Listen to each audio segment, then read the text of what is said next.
Talk about strange names for a document. The 10K wrap is simply a combination of your glossy annual report and your annual report on Form 10K. Today on Zippy Point.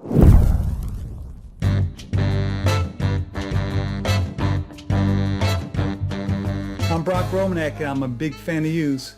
Let me start by explaining the basics because it can be confusing if you're new to this area.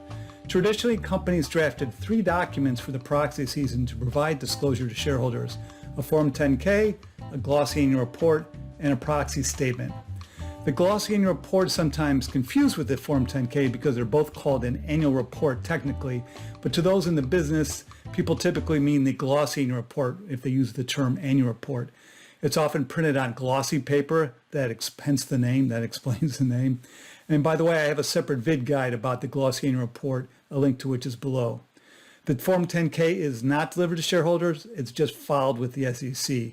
In comparison, unless the company incorporates the information into the Form 10K, the glossy annual report is required by the proxy rules and is delivered to shareholders. That is delivered to shareholders, but it's merely furnished to the SEC for its FYI, for its information. It's not considered filed. And the proxy statement is both delivered to shareholders and filed with the SEC. The glossy annual report and proxy will be delivered at the same time under Rule 14A3A. And I should also mention that Rule 14A3B, that sets out what's required in the glossy annual report. It doesn't have a form or a schedule like the Form 10K and the proxy statement have. So it's an oddity. That's just securities laws for you. The 10K has an actual form you fill out. The proxy has a schedule, Schedule 14A, they fill out. And then for the glossy annual report, you actually look to a rule, Rule 14A3B, to figure out what's required to be within it. So to sum up, it's a glossy annual report and proxy that are delivered to shareholders before the annual meeting. That's why they tend to be gussied up. And the 10K, which is not delivered, is just filed with the SEC. You know, sure, investors and shareholders can go online and find that 10K, but since it's not actually delivered to shareholders, that's why it often looks pretty staid. So now we get to the 10K wrap. Sometimes a company will have just 2 of these documents for the proxy season if they use a 10K wrap. The 10K wrap combines that glossy annual report and the 10K into a single document. So these companies that do that will just have a 10K wrap and a proxy statement for the proxy season. The 10K wrap has become pretty popular. Probably over half the public companies out there now use this device. You're bundling 2 documents that companies traditionally separated. So the 10K wrap starts with the fancy stuff, a nice cover, the letter to shareholders from the CEO or the board chair, and then perhaps several more glossy pages of graphics, charts, and images to show off the company before you get to the text of the 10K, that 10K that traditionally was just filed with the SEC. That's typically printed on regular white paper, not glossy paper. And then, you know, you might have a back cover to bookend the fancy stuff, the end part of the wrapper. Companies moved to 10K wraps because much of the content in the glossy annual report was incorporated by reference into the 10K anyway, particularly the content in parts 1 and 2 of Form 10K. So over a decade and a half ago, it might have been longer, the first company started to migrate to this approach.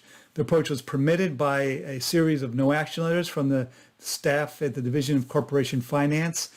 I've always seen that phrase, that there's a series of no action letters. I have never actually seen the no action letters, and I've never seen them cited, but I'm sure if you went on Lexis or Westlaw to go way back and search, you can find them. It's not really that important. But there's been other guidance from the staff along the way. For instance, this staff interpretation allows you to omit the stock performance graph from the glossy annual report if it's in the 10K wrap.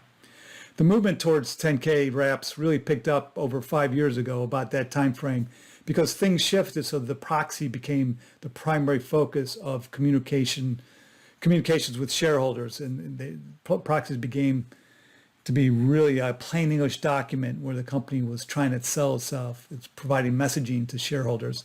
So the fluffy forepart of the glossy annual report became much less important because it really doesn't tell investors much.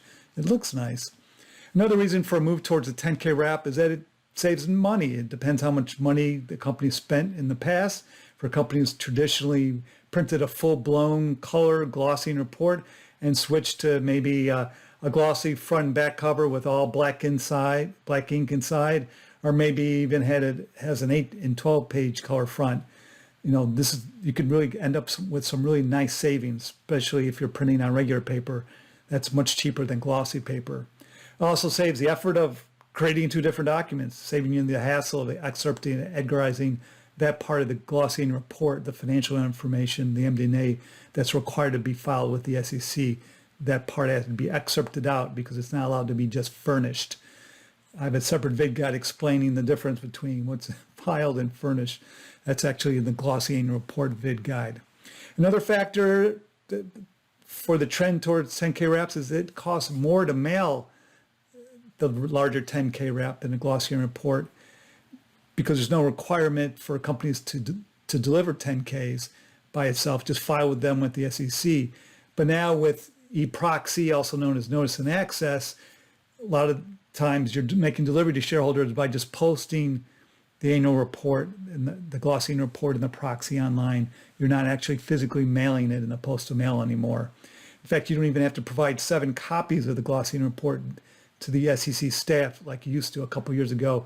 The CorpFin staff came out with this interpretation that you no longer have to send 7 copies of your glossy annual report that would get down to the CorpFin staff, be shoved in the cabinet, and never looked at again. You don't have to do that anymore. So there is a downside to the 10K wrap from a liability perspective. The 10K wrap contains more information than is required to be in a plain 10K.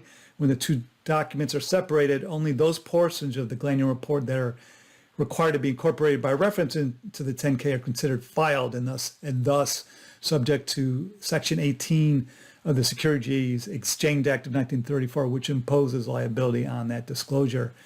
But when you're combining the documents and filing them with the SEC, you're making those sections of the glossy annual report that would otherwise not be required to be filed now part of this Section 18 liability document.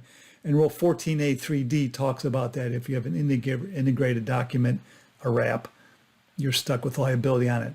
So that sounds ominous on paper, but the fluff pages that you include in a glossy annual report that now get part of the 10K wrap, that kind of thing was not likely to cause you liability. The letter to shareholders from the CEO, that's the more substantive. So that's a part that you want to perhaps scrub a little bit more, but you're going to be scrubbing that anyways, because that would not be incorporated by reference when you have the documents separated, but when they're together, it's part of the 10K wrap. A few final notes. The exhibits to the 10K are not required to be included as part of Rule 14A3. The CorpFin's no action letters also set their parameter for the wraps also don't change that. The exhibits are not required to be delivered to shareholders. They're just filed with the SEC. But in lots of the examples I've seen 10K wraps that are posted online, the exhibits are there, including the CEO, CFO, and certifications. Quite a few companies do that, even though they're not required. I mean, just a few more pages in your PDF or your HTML file. It's not a big deal. And one more tidbit note, if you're using a 10K wrap, you don't have to provide the undertaking that you're required to provide a 10K upon request to shareholders. That's required in Rule 14A3, B10, because if you're using a 10K wrap, you're actually delivering the 10K to shareholders, so there's no reason why you would provide a copy upon request. So let's look at a few examples. This is Cognizant's annual report for 2020. It's a 10K wrap. It's beautifully done. It's got 26 pages. In the front here, there are shareholders from the CEO with this picture. And you see all these graphics talking about the business for the first 26 pages, looking beautiful. And then here you get to the cover of the 10K here on page 27. And then flipping all the way to the back, you see it has a back cover as well as inside back cover, very nice. And then a couple of pages left, potentially blank. You got the exhibits back here too.